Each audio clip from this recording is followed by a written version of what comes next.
और बस्तर ने, छत्तीसगढ़ ने मुझे और भाजपा के हमारे हर साथी को अपने आशीर्वाद देने में कोई कमी नहीं रखी है। और आज भी यहां दूर दूर से इतनी विशाल संख्या में आप हमें आशीर्वाद देने आए हैं। मैं उधर रेलिंग के बाहर भी बहुत बड़ी तादाद में चारों तरफ लोगों को देख रहा हूं।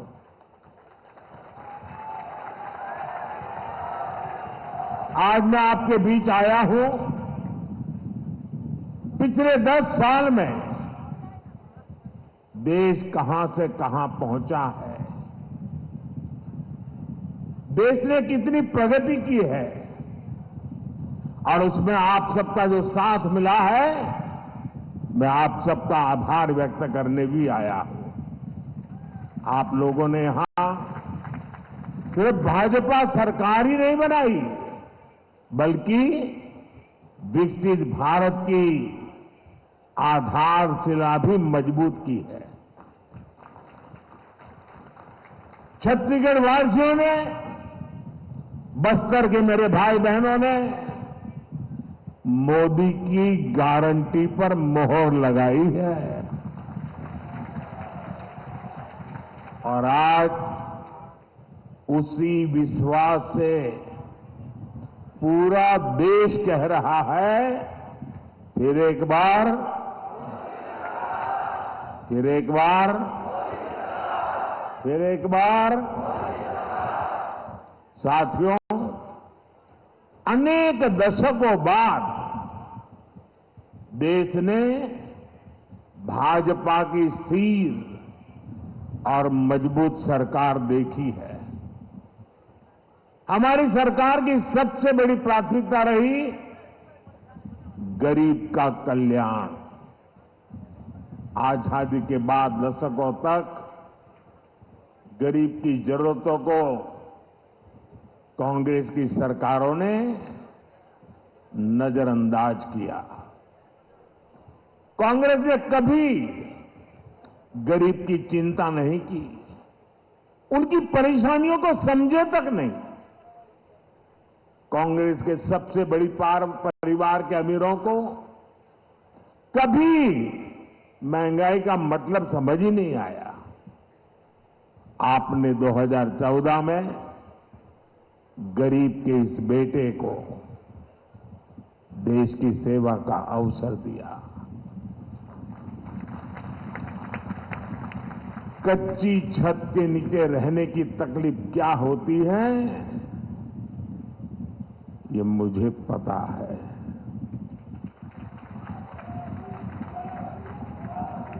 जब घर में राशन नहीं होता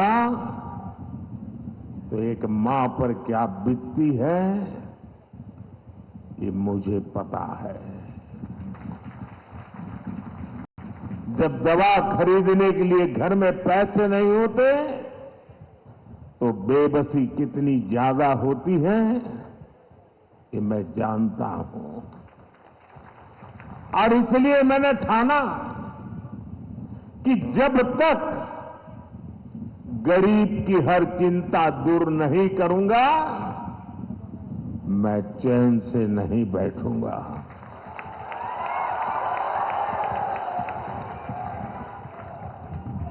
हमारी सरकार ने गरीब के लिए एक एक करके ऐसी योजनाएं बनाई, गरीब को उसका हक दिया। आज सरकार के इन प्रयासों का ही नतीजा है कि देश में 25 करोड़ से ज्यादा लोग गरीबी से बाहर निकले हैं। साथियों, गरीबों के लिए भाजपा ने कैसे काम किया, इसका बहुत बड़ा गवाह हमारा ये बस्तर है। बस्तर के बारे में तो कहा जाता है मावा बस्तर, सोबले बस्तर।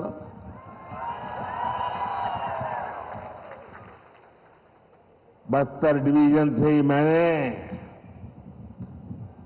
आयुष्मान आरोग्य मंदिर के निर्माण की शुरुआत की थी।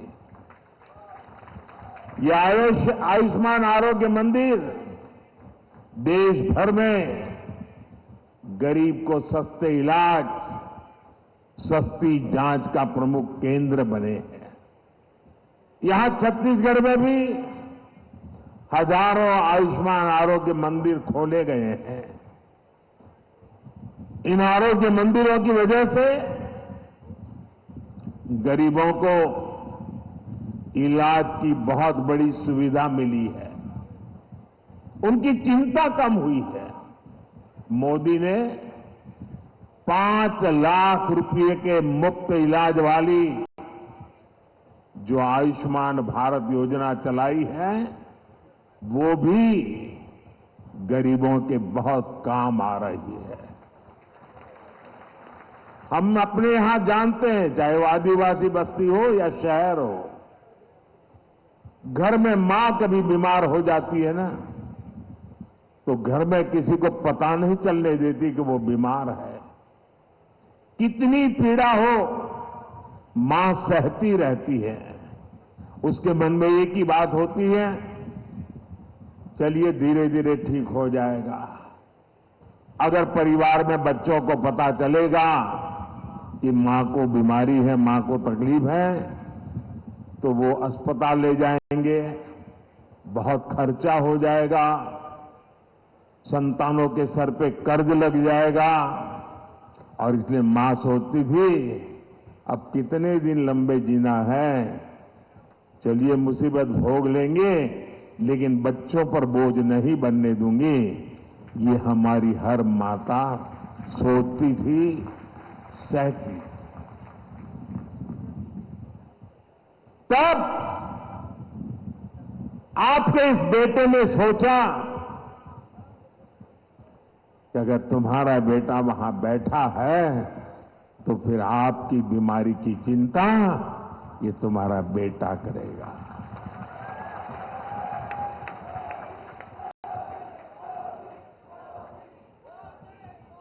देश के करोड़ों गरीबों ने इस योजना की वजह से अस्पताल में मुफ्त इलाज कराया है। इस योजना की वजह से गरीबों के 1,30,000 करोड़ रुपए से ज्यादा खर्च होने से बच गए हैं, जो उनको बीमारी के लिए खर्च करना पड़ता।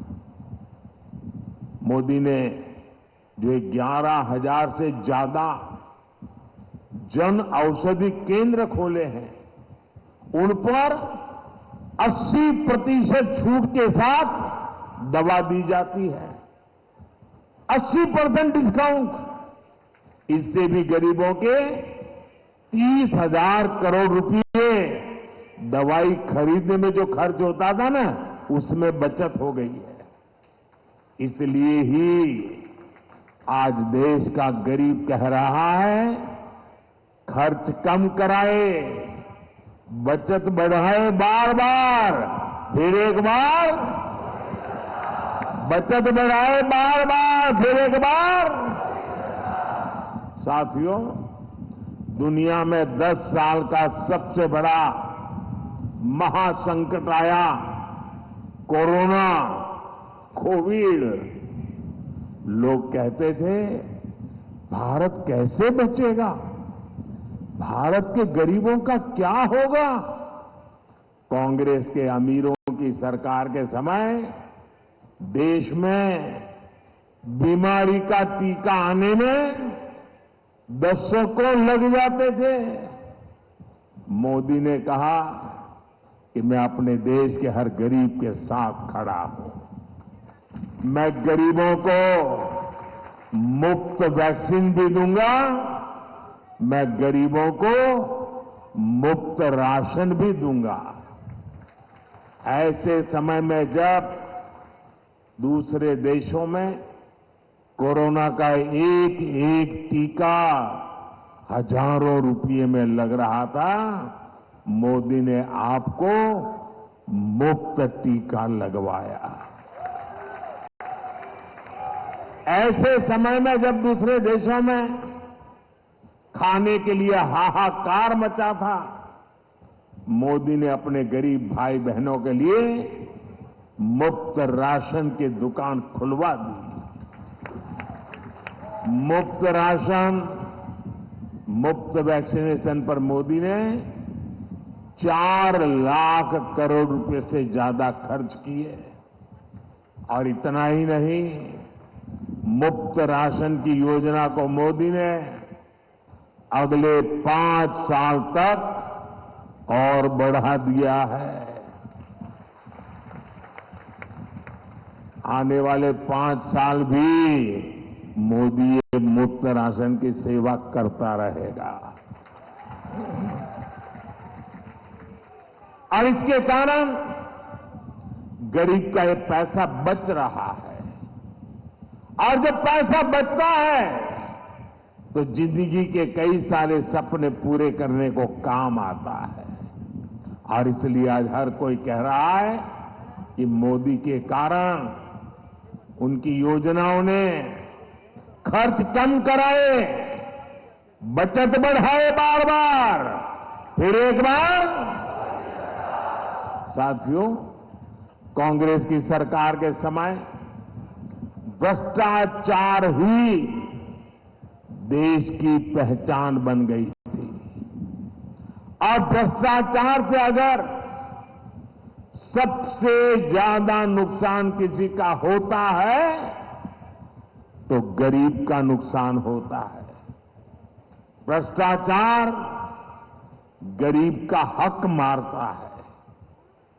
2014 से पहले लाखों करोड़ रुपए के घोटाले होते थे। कांग्रेस की सरकार में दिल्ली से 1 रुपया निकलता था और सिर्फ 15 पैसा गांव तक पहुंचता था। और ये मैं नहीं कह रहा हूं, कांग्रेस के ही प्रधानमंत्री ने कहा था कि दिल्ली से हम 1 रुपया भेजते हैं, 15 पैसा ही पहुंचता है। अरे भाई बताओ ना, वो कौन पंजा था जो 85 पैसे मार लेता था?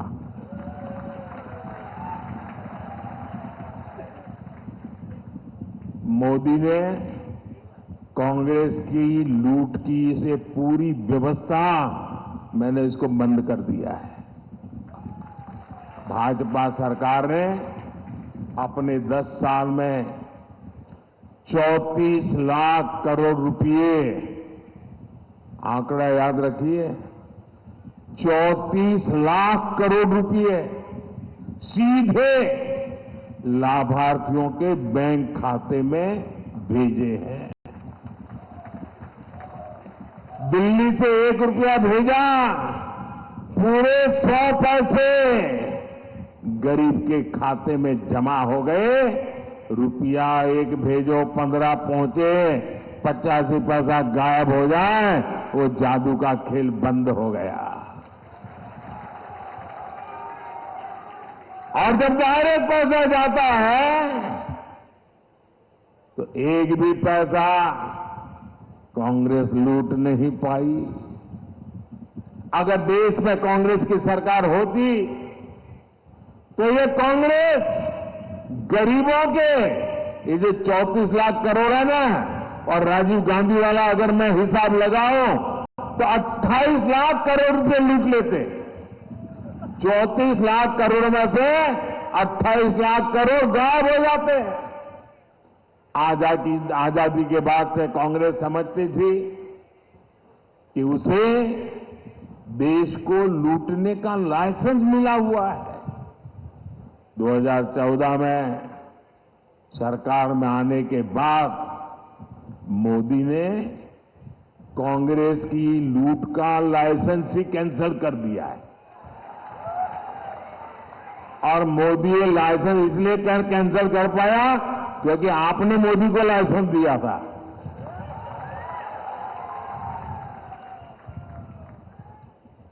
अब आप बताइए, जब उनकी दुकान बंद हो गई लूटने का लाइसेंस चला गया तो मोदी को गाली देंगे कि नहीं देंगे?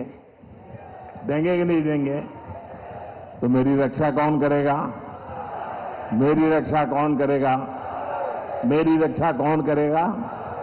ये मेरे कोटि कोटि देशवासी ही, मेरी माताएं बहनें आज मोदी का रक्षा कवच बन गई है। साथियों, मोदी ने जब घोटालेबाजों का रास्ता रोका, जब बिचौलियों की कमाई बंद की, तब से इनका पारा 7वां आसमान पर पहुंच गया है। ये मोदी के साथ भड़के हुए छत्तीसगढ़ में कांग्रेस के भ्रष्टाचार पर आज कड़ी कार्रवाई हो रही है। यहां के युवाओं को जिन्होंने धोखा दिया है, उनकी तेजी से जांच चल रही है। हम नाराज होकर ये लाठी से मोदी का सिर फोड़ने की धमकी दे रहे हैं। मोदी गरीब का बेटा है, सिर ऊंचा रख करके चलता है।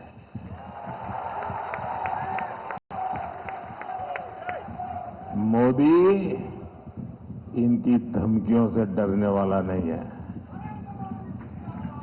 आप मुझे बताइए, गरीबों को जिन्होंने लूटा, गरीबों को जिन्होंने लूटा, उन्हें सजा मिलनी चाहिए कि नहीं मिलनी चाहिए? सब लोग बताइए, सजा मिलनी चाहिए? सजा मिलनी चाहिए?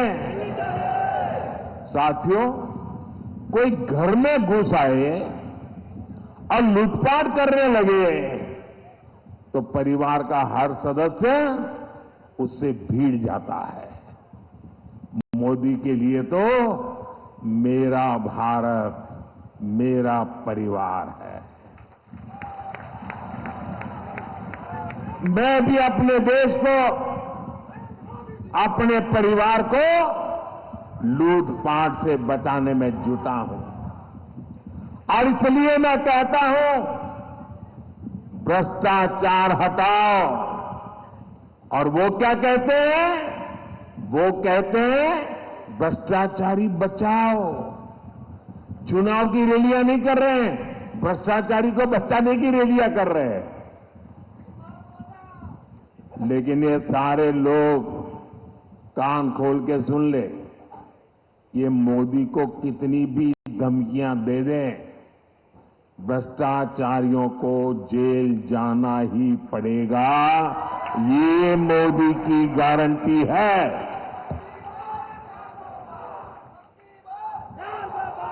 भाइयों बहनों, रामनवमी बहुत दूर नहीं है। इस बार अयोध्या में हमारे रामलला टेंट में नहीं, बल्कि भव्य मंदिर में दर्शन देंगे।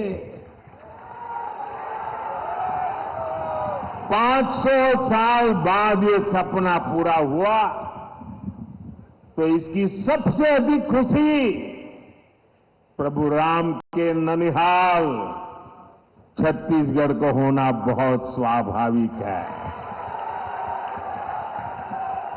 लेकिन कांग्रेस और इंडी गठबंधन राम मंदिर बनने से बहुत नाराज है। कांग्रेस के शाही परिवार ने राम मंदिर की प्राण प्रतिष्ठा का न्योता ठुकरा दिया। कांग्रेस के जिन नेताओं ने इस कदम को गलत बताया, उन्हें पार्टी से निकाल दिया गया। और एकाध दो जो अगर वहां पहुंच गए प्राण प्रतिष्ठा में, प्रभु राम के चरणों में सर झुकाया, तो उनको 6 साल के लिए पार्टी से निकाल दिया। ये दिखाता है कि कांग्रेस तुष्टीकरण के लिए किसी भी हद को पार कर सकती है। कांग्रेस ने जो घोषणा पत्र बनाया है उसमें भी मुस्लिम लीग की छाप है। साथियों, कांग्रेस को आज भी देश के लोगों की जरूरत से कोई लेना देना नहीं है। ये भाजपा सरकार है जो हर गारंटी जमीन पर उतार रही है। अभी हमारे मुख्यमंत्री जी बड़े विस्तार से बताते थे, यहां की भाजपा सरकार ने धान किसानों के बकाए रकम को चुकाने की गारंटी पूरी कर दी। तेंदुपत्ता संग्राहों को दी गारंटी पूरी कर दी। मैं यहां की बहनों को विशेष बधाई दूंगा, महतारी वंदन योजना का लाभ मिलने लगा है। और मेरे साथ मुख्यमंत्री जी ने बताया, काशी बाबा के धाम से मुझे इस योजना में भागीदार बनने का कार्यक्रम में साथ आने का मौका मिला था। यहां की लगभग 70 लाख बहनों को हर साल 12,000 रुपये मिलना तय हुआ है। इसमें बस्तर की 5 लाख से अधिक और कांकेर की 5 लाख से अधिक बहनें भी इसकी लाभार्थी है, उसका लाभ ले रही है। अब यहां गरीब परिवारों, आदिवासी, दलित, पिछड़े परिवारों के पक्के घर तेजी से बनने शुरू होंगे और सरकार बनने के दूसरे ही दिन गरीबों को पक्का घर देने का निर्णय कर लिया गया।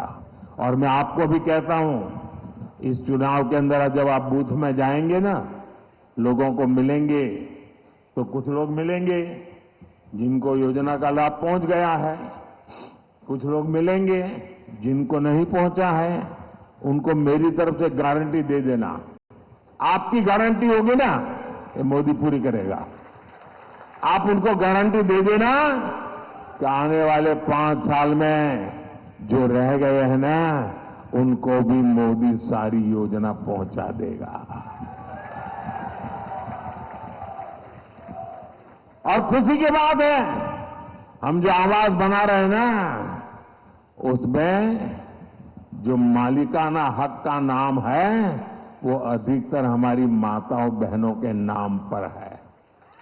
यही नहीं, हर परिवार तक नल से जल पहुंचाने के लिए भी तेजी से काम होगा। मोदी ने अब देश की 3 करोड़ बहनों को लखपति दीदी बनाने की गारंटी दी है। क्या कभी सोचा है आपने? ऐसे कार्यक्रम की औरों को तो कल्पना नहीं हो सकती। मोदी में हिम्मत है कि 3 करोड़ महिलाओं को लखपति दीदी बनाने का फैसला लिया है मैंने। इसमें यहां वनधन केंद्रों से जुड़ी हजारों लाखों आदिवासी बहनें भी शामिल हैं। भाई और बहनों, जनजातीय समाज हमेशा भाजपा की प्राथमिकता रही है। जिस आदिवासी समाज का हमेशा कांग्रेस ने तिरस्कार किया, उसी आदिवासी समाज की बेटी आज देश की राष्ट्रपति है। भाजपा ने ही छत्तीसगढ़ को पहला आदिवासी मुख्यमंत्री दिया है। भाजपा ने ही आदिवासियों के लिए अलग मंत्रालय, अलग बजट बनाया है। बीते 10 वर्षों में आदिवासी कल्याण का बजट 5 गुना बढ़ाया गया है। जब कांग्रेस सरकार थी तो पूरे देश में 125 से भी कम एकलव्य आवासीय विद्यालय थे। आज सिर्फ छत्तीसगढ़ में ही 70 से अधिक एकलव्य विद्यालय है। कांग्रेस की सरकार के दौरान सिर्फ 8-10 वन उपजों पर ही एमएसपी मिलती थी। आज ये संख्या 100 के पास पहुंच रही है। साथियों, आपका सपना और ये मोदी की गारंटी है, आपका सपना ही मोदी का संकल्प है। और इसे पूरा करने के लिए हर पल देश के नाम, हर पल आपके नाम 24/7 और 2047। साथियों, जिसको किसी ने नहीं पूछा उनको मोदी ने पूजा है। इसलिए जनजातियों में भी सबसे पिछड़ी जनजातियों के विकास के लिए पहली बार कोई योजना बनी है। 24,000 करोड़ रुपए की पीएम जनमन योजना से छत्तीसगढ़ के अनेक जनजातियों का जीवन आसान होने वाला है। हर आदिवासी परिवार का जीवन बेहतर बनाना, ये मोदी की गारंटी है। भाइयों और बहनों, मोदी आराम करने के लिए नहीं, काम करने के लिए पैदा हुआ है। मेरा लक्ष्य देश को विकसित बनाना है।